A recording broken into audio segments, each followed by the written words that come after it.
Other news tonight, the Washoe County Sheriff's Office and the DA's office issuing a joint statement today about the ongoing investigation into the death of 5-year-old Izabella Loving. Izabella was found dead in her family's home in Cold Springs on April the 3rd. Sheriff Darren Balaam emphasized the commitment of detectives to uncover the full truth and secure justice for her. Today's video serves as an urgent call to action in the case of Izabella Loving, an innocent 5-year-old little girl whose life was tragically taken at the hands of her parents, Andrea and Nicholas Loving. Izabella's story is one of the most shocking and horrifying cases I've ever covered. What was done to this child is worse than any horror film. The depravity and evil this little girl lived through makes me physically ill. Izabella needs us to be her voice now. We cannot wait. We need to demand that all who were involved in the actions that led to her death are held accountable. Join us as we recount the tragic details that led to the horrific death of this precious little girl. We will honor her memory and shine a light on the betrayal from those who should have protected Izabella and the systemic failures that allowed her to suffer in silence until she took her last breaths.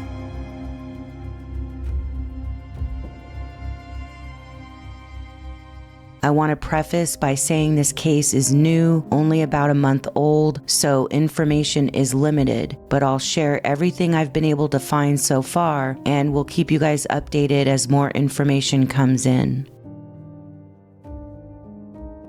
Izabella Loving was a 5-year-old little girl born on July 5th, 2019 in Cold Springs, Nevada, about 20 miles northwest of Reno.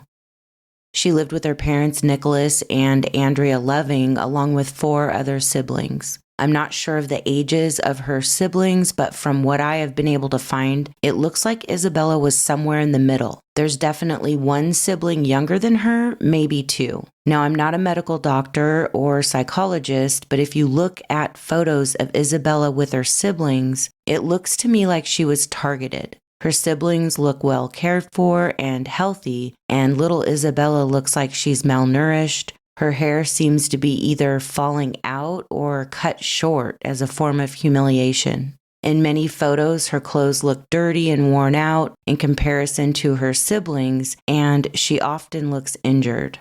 There's a strong possibility Izabella could have been the victim of scapegoating. Scapegoating in the context of Izabella's case refers to a dysfunctional family dynamic where one child is unfairly blamed for the family's problems or a harmful parent's struggles. This child, often singled out by a caregiver, becomes the target of excessive punishment, criticism, and maltreatment, while siblings may be treated far more favorably. The scapegoated child may be accused of behavior they didn't commit, held responsible for the parent's emotional distress, or subjected to humiliation and neglect. Not all victims of scapegoating are subjected to the extremes that little Izabella seemed to experience. Many victims survive this treatment, if you can call it that. This form of horrific psychological harm can cause lasting effects, leading to self-doubt, low self-esteem, and even difficulty forming healthy relationships later in life, just to name a few. Izabella's photos paint a horrifying picture. They tell a story of what seems to be years of neglect and mistreatment. You can see her wasting away, and her beautiful smile fading. Her little face morphs into one of terror, making me want to reach through the photo and take her away from her pain. The Washoe County Sheriff's Office received a 911 call from Izabella's father, Nicholas Loving, at 6:50 a.m. on April 3rd, 2025, reporting she had no pulse, was cold to the touch, and had been sick the night before. First responders rushed to the 17,000 block of Crystal Canyon Boulevard in Cold Springs, Nevada, to find Izabella non-responsive in a bedroom upstairs. She was lying next to a tiny mattress with no bed frame. They immediately noticed various visible injuries to Izabella's entire body. Court documents reveal Izabella was suffering from more than 10 injuries to her face alone. Unfortunately, there was no saving her. First responders had the heartbreaking task of pronouncing 5-year-old Izabella Marie Loving dead at the scene. It was obvious to responding deputies that the injuries Izabella sustained were no accident. They secured the scene and called in detectives to investigate. Izabella's parents, Andrea and Nicholas, provided statements to investigators with numerous stories and excuses as to how she received her injuries.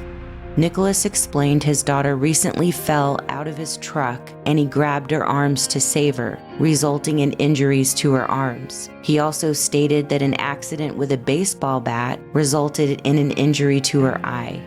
He went on to tell detectives that Izabella fell out of his truck a second time less than a week prior, hitting the asphalt and causing a gash to her head. Nicholas described Izabella as clumsy and constantly falling, including down the stairs.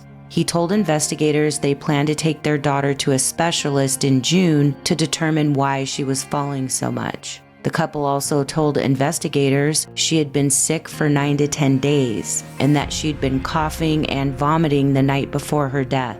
They stated that they put her down to bed between 7 or 8 p.m. and were later awoken by one of Izabella's siblings who was worried about her, telling them that she'd been throwing up.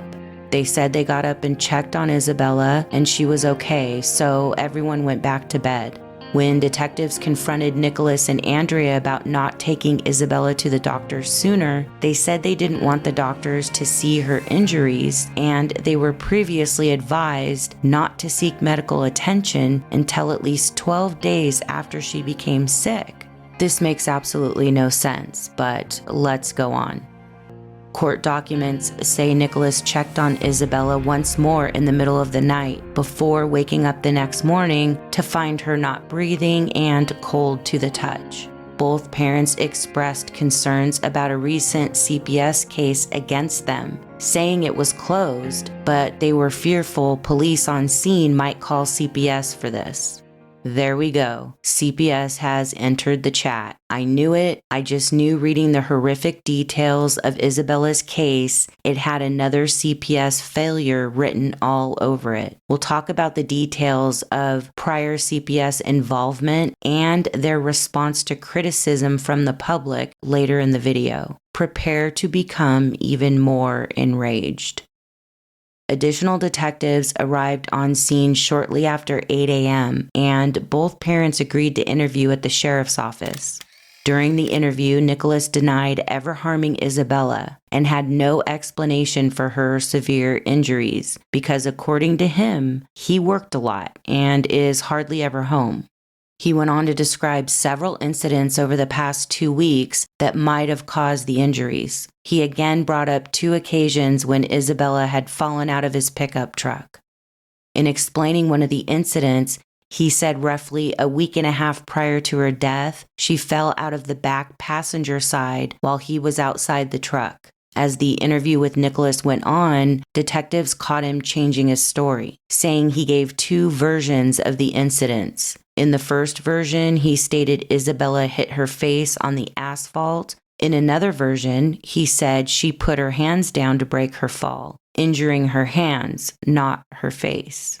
Nicholas also explained that on the night of April 2nd, his daughter complained of being cold and not feeling well. He said he took her temperature and it was 96 or 97 degrees, but he didn't feel the need to call the doctor. Instead, he gave her a bath and put her to bed. He said he went to bed around 9:30 or 10 that night and was awoken just before 7 a.m. to someone in his household, quote, freaking out because Izabella was unresponsive. Later in the interview, Nicholas admitted he and Andrea actually discovered Izabella around 2 a.m. on the day of her death, which means they didn't call for help for 5 hours. Nicholas gave investigators the excuse that he was consoling Andrea, and that was the reason for the delay. He also admitted they kept little Izabella in a makeshift 5-by-5-foot cubby in one of the children's bedrooms. He said he locked her in there on occasion as a punishment. Investigators noticed injuries to his hands and fingers.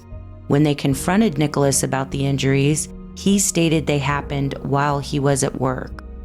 While executing a search warrant of the home, deputies noticed a room where two of Izabella's sisters slept on, quote, a nice queen-sized bed, while she was forced to sleep on a crib-sized mattress on the floor. Andrea turned on her husband and told investigators she witnessed Nicholas harming Izabella. The injuries she claimed he inflicted on this innocent little girl are too horrific to state here. She also said, quote, I should go to jail for not helping her, and Nick should go to jail for killing her. Say I I am Izabella the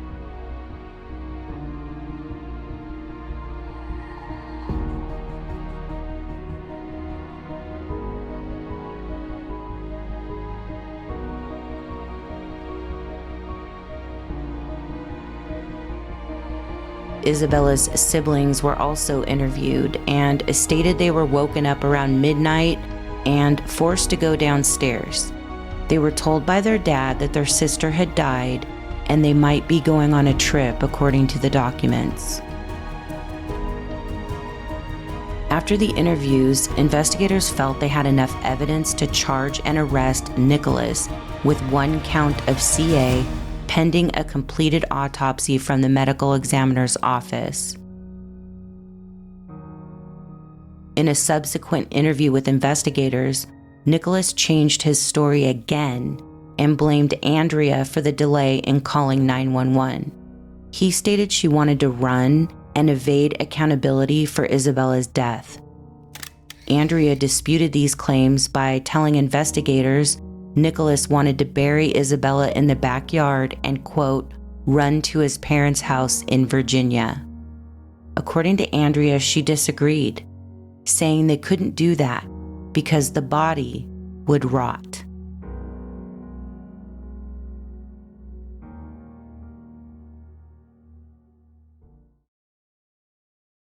Although, according to publicly released court documents, Andrea admitted she witnessed Nicholas harm Izabella and did nothing, and callously stated they couldn't run because the body would, quote, rot. She has not been arrested in connection with Izabella's death. Judge Kendra Birchie stated during an initial court hearing for Nicholas that the state prohibits a no-bail hearing for his current charges, but did order him to be held on a $10 million bail. Izabella's siblings were removed from Andrea's care and have been placed in CPS custody. Shockingly, court documents reveal that Nicholas was convicted of the same charge in 2014. The child victim in this case survived, but the injuries Nicholas was convicted of inflicting on this child are horrific. The judge in the 2014 case, Elliot Sattler, sentenced Nicholas to a prison term of up to 96 months, but later suspended the prison sentence and re-sentenced him to 5 years of probation. The judge reduced his sentence after his attorney argued for leniency, stating that Nicholas was genuinely remorseful, had a good support system, and was gainfully employed. Reports indicate that community members raised concerns about Izabella's well-being and contacted CPS before her tragic death. However, CPS ultimately closed the case despite these warnings. Some individuals, including a therapist familiar with Izabella, expressed frustration that multiple reports were made, but no action was taken. The community is outraged over the failures that led to Izabella's death. There are several Facebook pages advocating for justice in her case. Streets have been lined with ribbons and posters in memory of Izabella. Protesters gathered in front of the local CPS building, demanding accountability and change in the way they handle complaints. Washoe County Human Services Director Ryan Gustafson responded to the community outrage, basically making excuses, in my opinion. He stated that every year CPS gets over 6,000 reports concerning the welfare of children, and they respond in nearly 1,500 of those reports. Children are a vulnerable population, and so if you see bruises, you see obvious signs, or you see significant behavior changes, certainly making a call is a wise thing. He says that it's always better to be safe rather than sorry and to call and report because they keep track of these calls and it helps them better determine the course of action. In a report to the agency, it's not indicative of saying you are guilty. It's not a charge or adjudicating somebody. It's just saying, hey, I see something. I don't like how it looks, and so I'm going to call and let the agency handle it. He also says that taking children from the home is not the goal of CPS, but rather to make sure families and children are safe and have the proper resources to function. Oftentimes, what we're able to do with families is get them the resources that they need and help them out, more so than maybe a traditional thought of what CPS would do, removing kids and utilizing foster homes for those kids. He also says that he sees why people might not think that is the best course of action. He says it's not typically how people see CPS, especially if there have been reports made concerning the welfare of a child. But he says they're also struggling with finding housing for children going into foster care. Since COVID, we've lost over 50% of our foster homes, and we have not been able to recover those homes. And so when children do have to be removed from their homes and we don't have extended family or other close family members that those kids can go to, they end up going into a foster home or they end up going into a shelter. And I would clearly like to not have kids go into a shelter. Okay. Let's break down what he just said because it doesn't make any sense to me in the context of Izabella's case, which is what he was responding to. First, he talks about the importance of reporting concerns of neglect or mistreatment of children. Isn't that what happened in Izabella's case? They reportedly received numerous reports from concerned citizens regarding her well-being, and allegedly, a caseworker showed up to the house and then closed the case. So I'm not sure why he's even mentioning the importance of reporting. That seems obvious. What people want to know is why Izabella's case was closed, why there was no follow-up. How could you possibly lay eyes on this little girl and not see that she's at the least malnourished compared to her siblings? Did they not investigate her parents? Nicholas had a previous conviction for CA. It's infuriating that CPS either didn't look into his history or chose to ignore it. Unbelievable. He discusses the lack of foster homes. I'm not discounting that's an issue, but if that's the case, why were Izabella's siblings able to be removed shortly after her death? There didn't seem to be an issue removing them for safety reasons. Why not Izabella? It seems in Izabella's case, even a shelter would have been safer than the 5x5 cubby and daily dose of violence she was experiencing. Just my opinion. Our CPS systems are underfunded, understaffed, oftentimes corrupt, and not a priority to our state and local governments, it seems, because change never happens. They are still not allocating enough funds to CPS, and the agency seems to never be held accountable. And we now have another innocent child who lost her life after they were made aware of her situation. Yes, Izabella's death falls squarely on her parents, but our CPS system is supposed to be the safety net when caregivers fail our children. And once again, they walked away and quote-unquote closed the case. DA Chris Hicks expressed deep sorrow over the death of 5-year-old Izabella Loving and emphasized the importance of a comprehensive investigation to ensure justice. Let's hope that's what happens and this just isn't him blowing smoke. Like so many in our community, my office was heartbroken to hear of this child's death and the terrible injuries she suffered.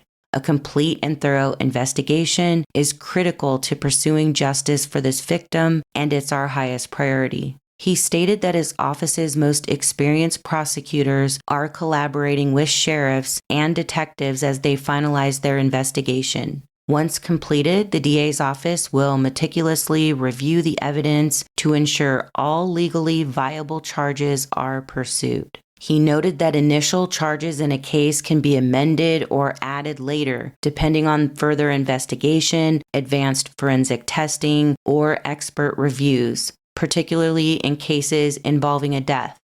It's obvious Izabella was horribly failed by all who should have protected her. We need to speak for her and demand justice. In my opinion, Nicholas should be charged with murder. And it boggles my mind Andrea has not been charged in this case. I do want to take a quick second to say that the opinions stated in this video are mine alone. Everyone mentioned is innocent until proven guilty in a court of law. We also invite you to join our mission to advocate for the most vulnerable members of our society, our children.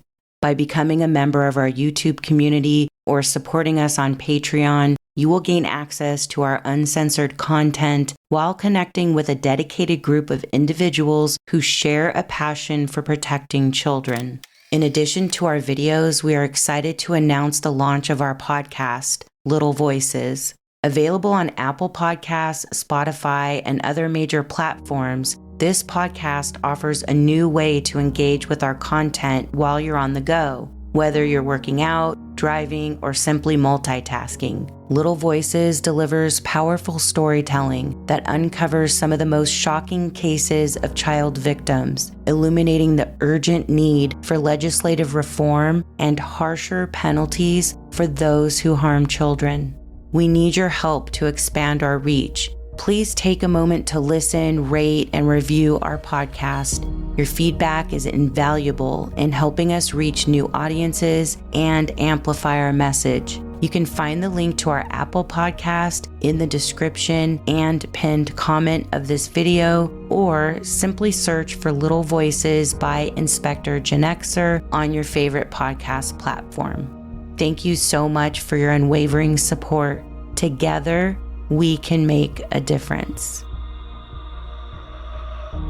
I will provide important links in the description of this video, so please make sure to take a minute and help support Izabella.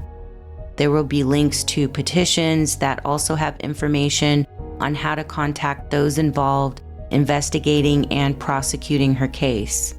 I will also link some of the Facebook pages you can join that are advocating for justice in her case as well. Rest in love, precious Izabella. We will be your voice and not rest until you receive the justice you so rightly deserve.